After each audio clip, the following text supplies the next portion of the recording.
Hello friends, welcome to my YouTube channel. Friends, आज मैं आपके लिए लेकर आया हूँ शिक्षा निर्देशालय द्वारा पारित की गई ये सामाजिक विज्ञान की वर्कशीट आप लोगों के लिए। फ्रेंड्स, यहाँ पर आपको अपना नाम भरना है, यहाँ पर अपने कक्षा अध्यापक का नाम भरना है, ठीक है। और ठीक है,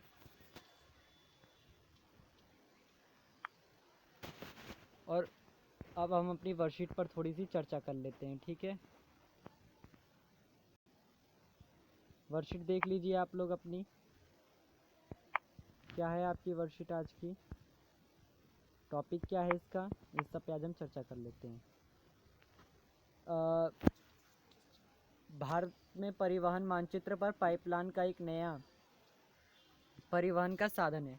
जो पाइपलाइन है भारत में, ठीक है, भारत की जो पाइपलाइन है वो परिवहन का एक नया साधन के रूप में जो है देखी जाती है। जैसे आप जानते हैं कि पाइपलाइन क्या होती है, ज़मीन के अंदर अंडरग्राउंड तरीके से, ठीक है, अंडरग्राउंड तरीके से एक शहर से दूसरे शहर में ज़मीन के नीचे पाइपों द्वारा जो है परिवहन किया जाता है सामानों का, ठीक है। पहले पाइपलाइन का उपयोग शहरों व उद्योगों में पानी पहुंचाने के हेतु होता था, ठीक है। जैसे कि एक शहर से दूसरे शहर में अगर पानी पहुंचाना होता था, या पेट्रोल वगैरह का आदान प्रदान, दूसरे देश से पेट्रोल लाना और पेट्रोल जाना, बड़े बड़े इतना टैंकर उपलब्ध नहीं हो पाता था, तो ज़मीन के नीचे जो पाइपलाइन होती है उसके ज़रिए ये सारा काम जो है किया जाता था।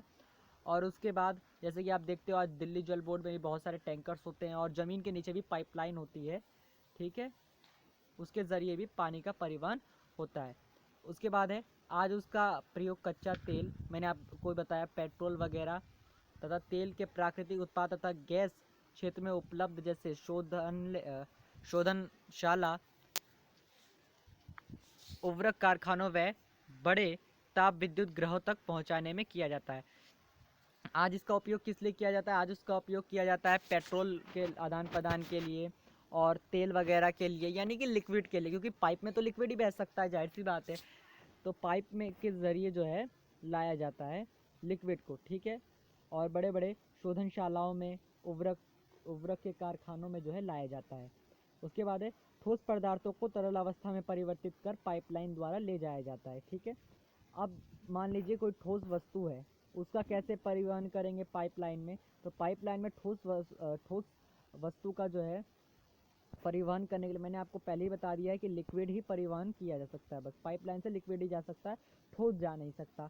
तो उसके लिए क्या करेंगे, ठोस वाली वस्तु को जो है पहले तरल में परिवर्तित करेंगे, ठीक है, फिर जाके उसे लेकर जाएंगे।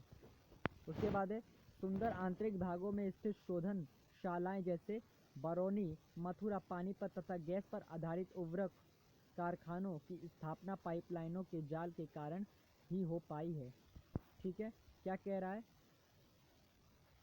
कि सुदूर आंतरिक भागों में स्थित शोधनालय, जो हमारी शोधनशालाएं हैं, जैसे कि शोधनशालाओं का अर्थ पहले तो हम जान लेते हैं कि शोधनशालाएं होती क्या हैं। काफ़ी बच्चों को शोधनशालाओं का जो है अर्थ ही नहीं पता होता कि शोधनशालाएं हैं क्या हमारी। देखो बेटा, शोधनशालाएं क्या होती हैं? शोधनशालाओं का अर्थ होता है जहाँ पर शोध किया जाता है, किसी पर रिसर्च की जाती है, ठीक है। जैसे कि रिसर्च के लिए बहुत सारे केमिकल्स होते हैं, वहाँ पर रिसर्च होती है, जैसे लेबोरेटरी एक तरह से आप कह सकते हो, ठीक है। तो वहाँ तक दूर दूर, बहुत ज़्यादा दूर दूर लेबोरेटरी होती हैं, हमारे देश में लेबोरेटरी बहुत दूर दूर हैं, ठीक है। तो दूर दूर लेबोरेटरी होने के बाद, इसलिए दूर दूर लेबोरेटरी है, तो पाइप के ज़रिए जो है पहुंचाया जाता था उन तक सामान। और जाल से कहने का अर्थ ये कि एक तरह से बहुत ज़्यादा पाइप बिक चुके हैं, तो एक जाल सा प्रतीत होता है वो। जाल का मतलब आप मकड़ी का जाल या कोई मछली पकड़ने वाला जाल ना समझे, यहाँ जाल का तात्पर्य ये है कि एक बहुत बड़ा जाल सा पैदा हो गया है, मतलब कि बहुत ज़्यादा पाइपलाइनें बिक चुकी हैं, ठीक है। पाइपलाइन बिछाने की प्रारंभिक लागत अधिक है, लेकिन इसको चलाने की लागत न्यूनतम है। वाहनतरण, देरी तथा हानि इसमें लगभग नहीं के बराबर है। देश में परिवहन के तीन प्रमुख जाल देश में पाइपलाइन परिवहन के तीन प्रमुख जाल, ठीक है। चर्चा कर लेते हैं इन जालों पर थोड़ी सी। कह रहा है कि बिछाने में लागत कम होती है, क्वेश्चन बहुत इंपॉर्टेंट आता है। बिछाने के लिए लागत कम आती है, लेकिन चलाने के लिए लागत ज़्यादा चलाने के लिए लागत कम आती है और बिछाने के लिए लागत ज़्यादा आती है। इसका कारण बेटा एक बहुत ईज़िली मैं आपको जैसे नॉर्मली कारण बता सकता हूँ कि देखो बेटा, बिछाने का क्या काम है कि इसमें आपको ज़्यादा भारी भारी लोहे की आवश्यकता पड़ सकती है। आपको बिछाना है, खोदना पड़ेगा, ठीक है। खोद दिया आपने, फिर खोदना है, बिछाना है, फिर उसके बाद उसे जॉइंट करना है, इतना मेटल लाना है आप पड़ेगा आपको, ठीक है। और चलाने की लागत का सीन क्या है, क्योंकि वो बहाव है उसमें उसमें ज़्यादा आपको प्रेशर की ज़रूरत नहीं पड़ेगी, उसमें बहाव है, बहुत सरलता से जो है बहता बहता बहता बहता वो आराम से पहुंच जाएगा, ठीक है। आपको ज़्यादा प्रेशर डालने की ज़रूरत नहीं पड़ेगी। इसमें वाहांतरण यानी कि ज़्यादा लॉस, एक तो इसमें बहाव होता है तो इस वजह से जल्दी पहुंच जाता है, और हानि होने की हानि भी बहुत कम होती है, मतलब कि लॉस भी नहीं हो पाता क्योंकि ज़मीन के नीचे अंडरग्राउंड तरीके से ठीक से चला जाता है, ठीक है। जैसे कि उत्तराखंड है, उत्तराखंड में हमेशा क्रपोक देखा जाता है, क्लाइमेट का, मौसम का हमेशा क्रपोक देखा जाता है उत्तराखंड में, इसलिए वहाँ की जो सरकार है बिजली को अंडरग्राउंड करने की कोशिश कर रही है, और कई जगह पे उत्तराखंड में बिजली को अंडरग्राउंड भी किया गया है, ठीक है। उसी तरह से जो पाइप हैं, ये पाइपलाइंस हैं, इन्हें भी अंडरग्राउंड कर दिया गया। अंडरग्राउंड में जो है काफ़ी ज़्यादा कम नुकसान की दर देखी जाती है, ठीक है। देश में परिवहन के तीन प्रमुख जाल, देश में परिवहन पाइपलाइन परिवहन के तीन प्रमुख जाल हैं। ये निम्न जाल हैं, आप इन जालों को मतलब कि इन इसके बारे में देख लीजिए, जूम कर देता हूँ मैं थोड़ा सा। ऊपरी असम के तिल क्षेत्रों में गुवाहाटी, बरौनी व इलाहाबाद के रास्ते कानपुर तक। अब ऊपरी असम, असम तो जैसा कि आप जानते हैं ये ऊपर की ओर है हमारे, ठीक है, यानी कि नॉर्थ की ओर है, थोड़ा सा नॉर्थ की ओर भी नहीं है, एक तरह से हमारा ये आपका ईस्ट पड़ जाता है शायद, तो ऊपर की ओर ही देखा जाता है। पर तो उधर से गुवाहाटी से, बरौली से व इलाहाबाद से होते हुए कानपुर के रास्ते जो है उत्तर प्रदेश में पहुंच जाती है। इसकी एक शाखा बरौली से राजबंद होकर हल्दिया तक है, दूसरी राजबंद से मौरीग्राम तक तथा गुवाहाटी से सिलीगुड़ी तक है, ठीक है। गुजरात में सलाया व विरमगांव, मथुरा, दिल्ली व सोनीपत के रास्ते, पंजाब में जलंधर तक इसकी अन्य शाखा वडोदरा से निकट कोहली को चक्सू व अन्य स्थानों से जोड़ती है, ठीक है। इस तरह से ये तीसरा भी आप पढ़ सकते हो खुद, या मैं ही पढ़ देता हूँ। गैस पाइपलाइन गुजरात में हाजिर है, सॉरी बेटा, आज मेरी थोड़ी तबीयत खराब है इसलिए मैं ठीक से पढ़ नहीं पा रहा हूँ। गैस पाइपलाइन गुजरात में हाजिरा को उत्तर प्रदेश में जगदीशपुर से मिलती है। यह मध्य प्रदेश के विजयपुर के रास्ते होकर जाती है।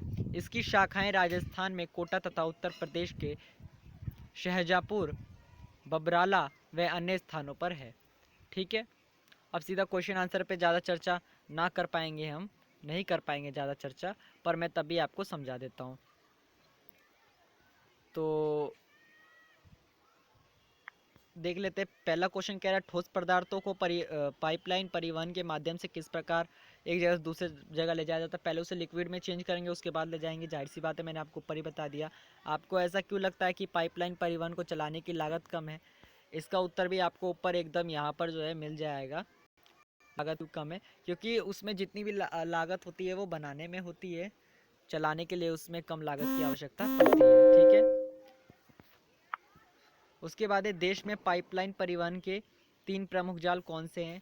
ये तीन प्रमुख जालों को ही जो आप लिख दो, आपका बिल्कुल सही होगा। पाइपलाइन परिवहन के माध्यम से आपके घर तक क्या पहुंच पाता है, इस माध्यम से परिवहन कैसे आसान और रास्ता हो सकता है। एक मिनट, ये चौथा क्वेश्चन थोड़ा पढ़ लेते हैं। पाइपलाइन परिवहन के माध्यम से आपके घर तक क्या पहुंच पाता है, इस माध्यम से परिवहन कैसे आसान व सस्ता हो जाता है। हमारे घर पे पानी पहुंचता है, सबसे बड़ी बात तो यही है, ठीक है।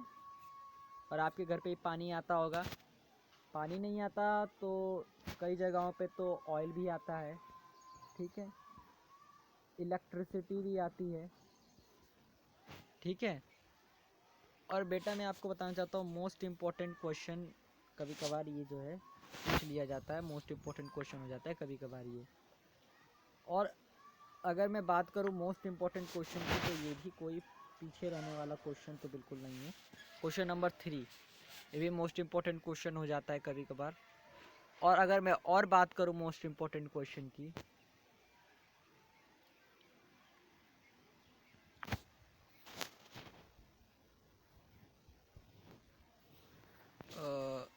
सॉरी, क्वेश्चन नंबर 2 और ज़्यादा मोस्ट इम्पॉर्टेंट क्वेश्चन हो जाता है। ठीक है, तो इस तरह से आपकी वर्कशीटें कंप्लीट होती है। फ्रेंड्स, हमारे चैनल को सब्सक्राइब करना बिल्कुल ना भूलें। हमारे चैनल को सब्सक्राइब कर दें, वीडियो को लाइक करें एंड वीडियो को ज़्यादा से ज़्यादा शेयर करें ताकि आपके फ्रेंड्स भी वीडियो को देख सकें। और फ्रेंड्स, आपको मैं बताना चाहता हूँ कि इससे पहले हमने बहुत इंपॉर्टेंट आप लोगों के लिए 2 वीडियो डाले हैं, उन वीडियोज़ को ज़रूर देखें। और ये वीडियो इतने इंपॉर्टेंट होंगे आपके लिए जो आपके एजुकेशन में बहुत हेल्प करने वाले हैं। यकीन मानिए आप क्लास के टॉपर स्टूडेंट बन जाओगे अगर आप उस वीडियो को देख लेते हो तो फ्रेंड्स, बाय, मिलेंगे अब नेक्स्ट वीडियो में।